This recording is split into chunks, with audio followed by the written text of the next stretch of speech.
Hello everybody, andarki namaskaram. So ee video baita post ayyin tarvata I may get a lot of backlash.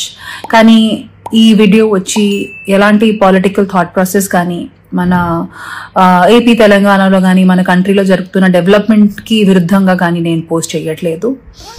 HCA lo jarugutuna poratam gurinchi andarki telusu and andaru all social media lo all eyes on HCU ane post kuda pettunnaru. Definite గా నేను ఇప్పుడు comfortable గా నా apartment నుంచి కూర్చొని video చేసి post చేస్తున్నాను. కానీ నాకు కూడా తెలుసు ఈ అపార్ట్మెంట్ కట్టేటప్పుడు ఎన్ని ట్రీస్ కానీ ఎన్ని యానిమల్స్ ని కానీ చంపడం జరుగుంటది, లేకపోతే ఎన్ని ట్రీస్ కట్ చేయడం జరుగుంటది. So it is very easy for me to sit and make this video and talk about what is right and what is wrong. But as a layman ఇప్పుడు జరుగుతున్న issue ఎందుకు జరుగుతుంది, legal గా దాని aspect ఏముంది, నాకు అంతగా దాని మీద అవగాహన లేదు. కాబట్టి యాజ్ అ కామన్ మ్యాన్ నిన్న రాత్రి జరిగిన డెవలప్మెంట్ వీడియో చూసిన తర్వాత after listening to all the cries of those birds and ఆ బర్డ్స్ అండ్ పీకాక్సే కాకుండా they are many more deers and other species which I have been habitating there. Maybe this is our chance to redeem our selves. Peak summers are coming in and ఇలాంటి ఒక సందర్భంలో ఆ పక్షుల్ని ఆ పశువుల్ని వాళ్ళ ఇంటి నుంచి బయట తరిమేయడం అనేది ఎంతవరకు కరెక్ట్ నాకు తెలియదు సార్. కానీ you are our only power and you are our only option to rehabilitate those animals.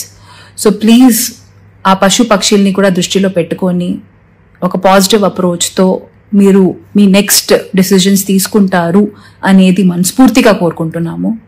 Once again, thank you so much and I hope many voices join and ఏదో రకంగా ఈ విషయం ఈ మ్యాటర్ మా గవర్నమెంట్కి తెలుస్తుంది అండ్ తెలిసి వాళ్ళు ఈ పక్షుల్ని కూడా వాళ్ళ దృష్టిలో పెట్టుకొని వాటిని రీహాబిలిటేట్ చేసి అప్పుడు వాళ్ళు నెక్స్ట్ మూవ్ చేస్తారు అనేది కోరుకుంటున్నాము. Once again, thank you so much and let's hope for the best.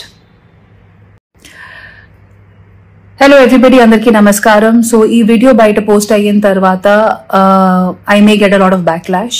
కానీ ఈ వీడియో వచ్చి ఎలాంటి పొలిటికల్ థాట్ ప్రాసెస్ కానీ మన ఏపీ తెలంగాణలో కానీ మన కంట్రీలో జరుగుతున్న డెవలప్మెంట్ కి విరుద్ధంగా కానీ నేను పోస్ట్ చేయట్లేదు.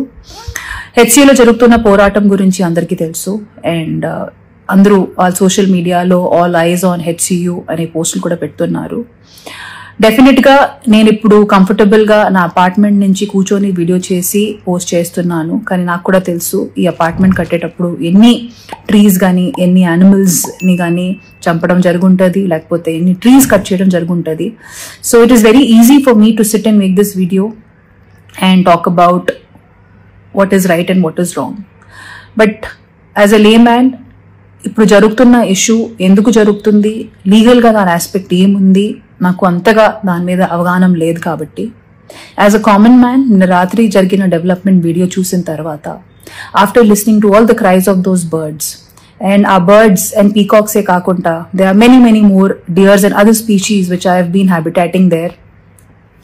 Maybe this is our chance to redeem our selves. Peak summers are coming in and ఇలాంటి ఒక సందర్భంలో ఆ పక్షుల్ని ఆ పశువుల్ని వాళ్ళ ఇంటి నుంచి బయట తరిమేయడం అనేది ఎంతవరకు కరెక్ట్ నాకు తెలియదు సార్. కానీ you are our only power and you are our only option to rehabilitate those animals. So please ఆ పక్షుల్ని కూడా దృష్టిలో పెట్టుకొని ఒక పాజిటివ్ అప్రోచ్తో మీరు మీ నెక్స్ట్ డిసిజన్స్ తీసుకుంటారు అనేది మనస్ఫూర్తిగా కోరుకుంటున్నాము. Once again, thank you so much and I hope many voices join and ఏదో రకంగా ఈ విషయం ఈ మ్యాటర్ మా గవర్నమెంట్కి తెలుస్తుంది అండ్ తెలిసి వాళ్ళు ఈ పక్షుల్ని కూడా వాళ్ళ దృష్టిలో పెట్టుకొని వాటిని రీహాబిలిటేట్ చేసి అప్పుడు వాళ్ళు నెక్స్ట్ మూవ్ చేస్తారు అనేది కోరుకుంటున్నాము. Once again, thank you so much and let's hope for the best.